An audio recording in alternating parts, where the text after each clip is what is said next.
welcome to Woman Up, the Desperate Art Wives podcast series, in association with the Women's Art Library. I'm here to talk to Iato, who describes herself as a mum, a citizen scientist, philosopher, activist and writer. Iato is here to talk about racialised motherhood and diasporic motherhood. Hello, welcome.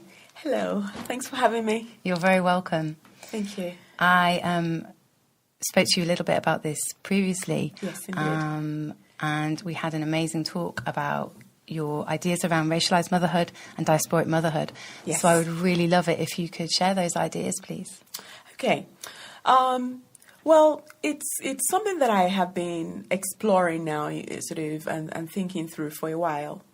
Looking at motherhood and all the different influences that come into making a mother, and how some mothers.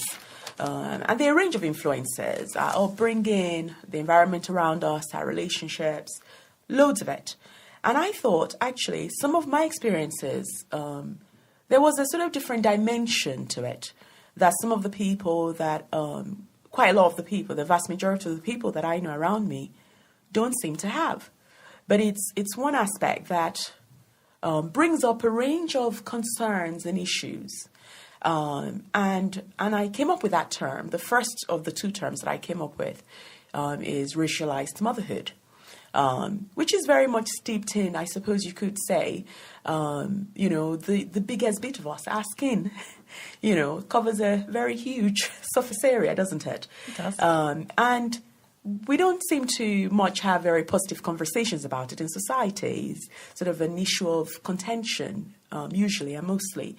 But for me, I think actually there's a lot of beauty in it, and a lot of things that it does sort of bring up in our lives, adds to our life, sometimes takes away from our life, that is worth exploring, and definitely one that actually does impact my experience and interaction with mothering and motherhood. And I sort of suspect as well that this is true for other people. And I gave you an example yesterday, which I would sort of repeat again. And even though at the point when this particular incident happened, I wasn't thinking of this concept, but I would say that is an example of where you kind of have that extra dimension that was very much connected. Actually, it'd be really great if you could repeat that example for anybody who's listening. I think that was really useful. Yeah. So this is way back, I think it was in 2016. Actually, it was in 2014. Because I remember still being pregnant. So either 2013, 2014. I might have gotten the years wrong, but it's kind of around that time. I remember being very heavily pregnant and sitting on the chair watching the news. And the story of Philando Castile came up, an African-American man who I think he was driving, and there was some problem with one of his taillights, and he was stopped by the police, and he had his girlfriend and his child in the car, I think, if I remember correctly. And to cut the long story short, sadly, he ended up being killed. And I remember watching that story and just crying my eyes out, sobbing uncontrollably, holding onto my belly and having my husband consoling me. And I was sort of saying to him, what have we done? Why have we done this? Why are we bringing, a child into this world who might have to deal with all of this ignorance in relation to the color of his skin and stereotypes and problems that perhaps other people might not necessarily have because of the color of their skin. And I was really distraught, really, really distressed and really upset. What have we done? What are we doing? My husband... So some of these issues, he sort of comes to it not quite with the same intensity that I come to it. I suppose as a teacher and some of the experience that I've had in my life, there are issues in relation to skin color and ethnicity that I am perhaps maybe a bit more sensitive to, maybe a lot more sensitive to than he is. And that's kind of an example of what I'm talking about, concerns and worries, sometimes also joys that come directly as a result of, your skin color and how you interact with society because of that, and how society interacts with you because of that. And of course, there are other examples. I remember, for example, listening to the news where they were reporting of knife crimes, and and it was another black boy in London and feeling really, really worried because, I at that point, I had a little black boy who was, gradually growing. And kind of, you kind of hope and wish that would never be your story. You think, okay, I don't live in that part of London. Maybe that, keeps me from that. And I'm just trying to make sense and survive with the issues that this brings. I remember being utterly terrified about, when my son, my daughter, my sort of come to the realization that when society looks at them in this country that, I have chosen to live in, that they would see them based on the color of their skin. And I used to really worry about, when they might sort of come to that realization that they're black and all that means, and there are steps, things have already happened in that direction, conversations with my son, nothing heavy, and which have made me think, well, when we do come to that point, we will survive and we'll deal with it. But it's a real issue that I definitely want to be part of talking about more, because I truly think that the more we talk about our experiences, our concerns, our fears, our joys, our similarities and our differences, the more we will see actually our common humanity. And I think that would go a long way into helping us to worry less, be happier more, and be part of this the large community of human beings that we are. I think it would lead to more understanding and just more peace for everyone. Do you think that there are spaces at the moment where ideas around, motherhood and race can be openly talked about? And I don't just mean kind of with academics, but, in communities where there are other mothers perhaps with who are most certainly having similar experiences to you. Is there a space for these discussions? I'm not sure, not sort of set spaces that I have come across. Indeed, I imagine that you have people who have conversations amongst themselves, so depending on what part of London you might live in, you might sort of encounter people that are sort of more like you in terms of, say, the color of your skin, for example, or just your cultural background, and in which case people will probably sort of share some of their common experiences. And in other parts of London, that's not the case. Where I live, not a lot of people, not as many people perhaps live there that look like me as, some other parts of London. And I try to be honest in my conversations, so I've had conversations with some friends who, have a different, should I say, skin color. You might notice that I keep referring to skin color, is because, again, the way I interact with that is perhaps not necessarily steeped in some of the ways that I hear people generally talking about it. And for me, it's not taboo. Or maybe I am trying for it not to be taboo. So I sort of want to keep on sort of talking about it. And I like questioning everything, and I challenge myself in the way I see things. I'm not necessarily also keen on the words black or white, because, I sort of have rarely ever truly come across somebody whose skin color really is black. or white. Yeah. Yes. Absolutely. I have come across people who sort of are brown, different shades of dark brown, maybe a bit beigey, pinky, I'm very similar to a rich tea biscuit. Indeed, and indeed, when sort of this talk once came up with my son, I sort of said to him, I said, well, let's have a look then. Let's have a look at the color of your skin. And I had something that was black next to it. And I said, oh, you called yourself black. And I said, what color is this? And to this thing that I'd shown him, and he said black, and I said, what color are you? And then he sort of looked and laughed and said, brown mommy. and I said to him, in any case, I don't look at your eyes and call you the color of your eyes. I don't look at the shape of your nose and call all of you the color of your nose. Why would you look at your skin color and call yourself just that? I said, is that all that you are? He said to me, no.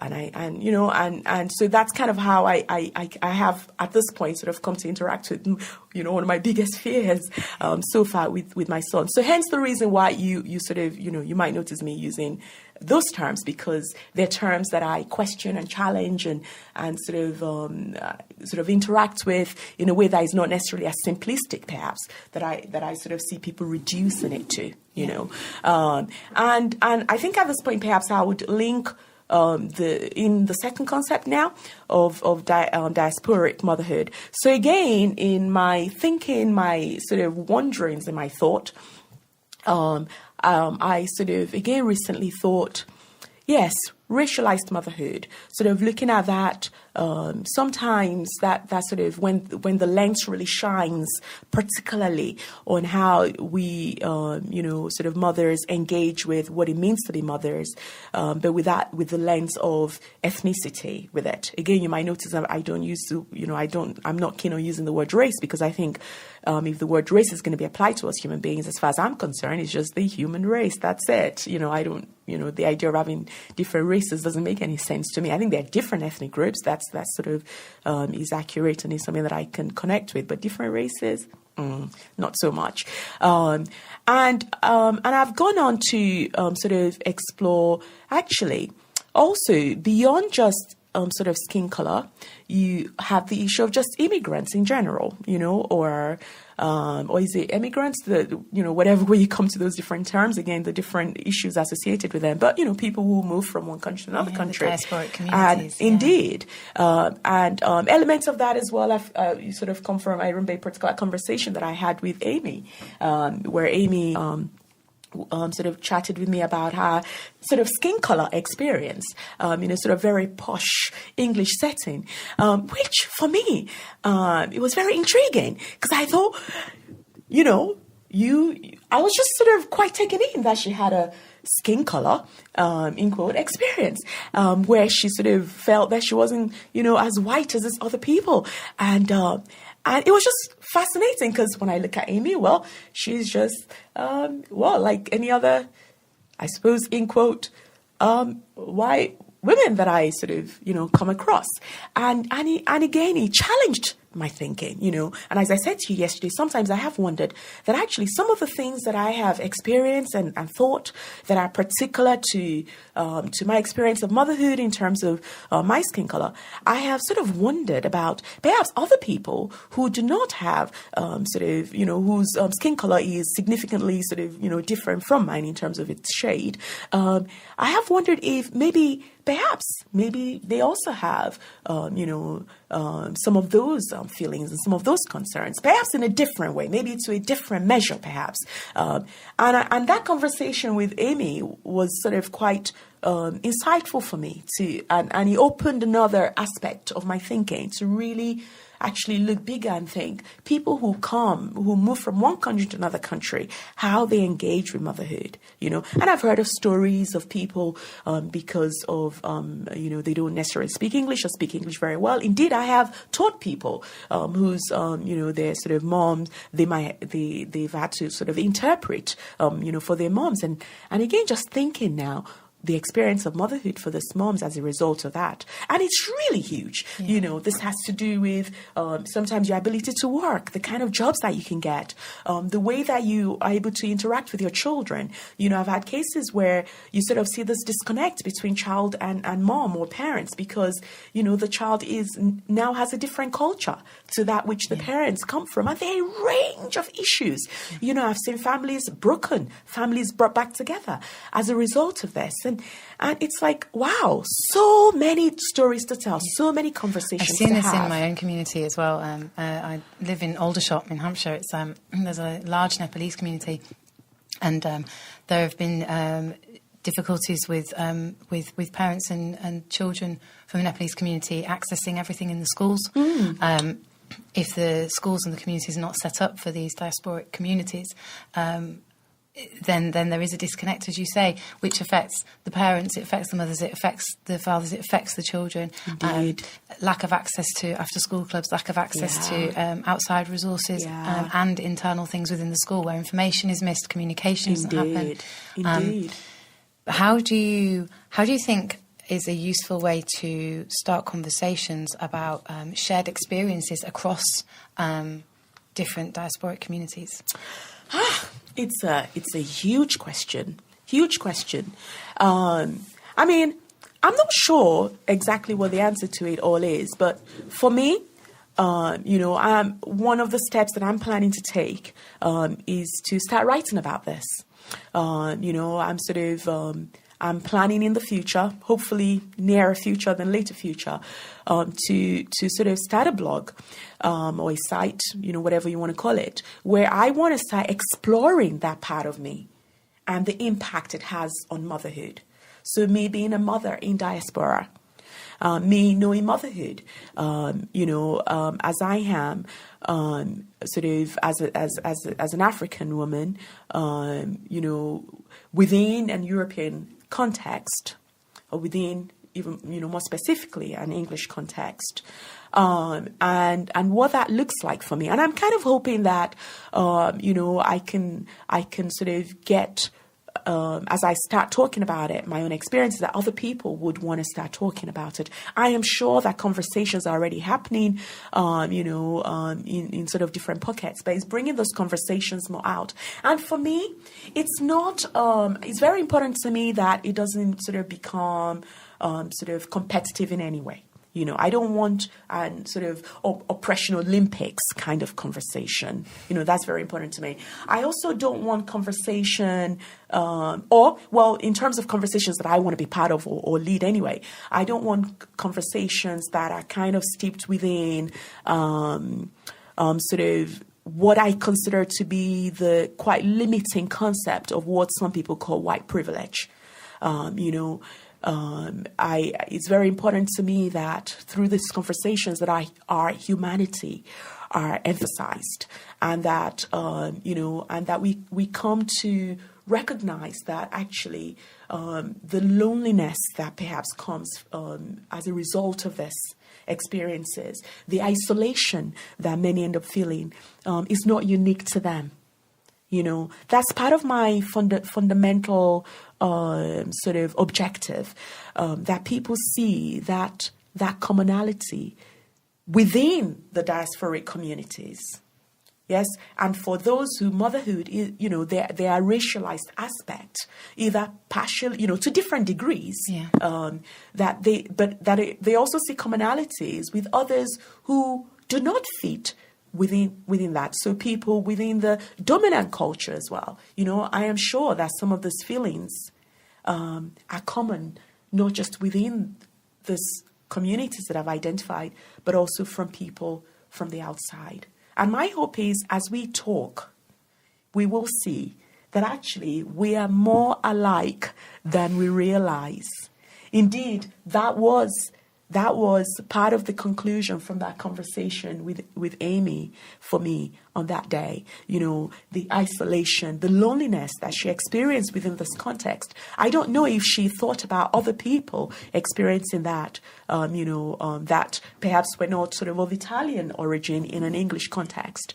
And it was just that sort of new understanding that came to light from that conversation with Amy. So for me, it's no point scoring. It's not about putting anybody else down. It's just talking about those experiences. And in talking about them is finding understanding, is sort of knowing more peace, more joy, knowing less isolation, less loneliness, knowing that you're not alone in what is happening to you. And it's okay. Thank you. Thank you very much for listening. It's been amazing to hear from you. Thank you so much. Thank you. Thank you for listening. This was Woman Up, a podcast series by Desperate Art Wives.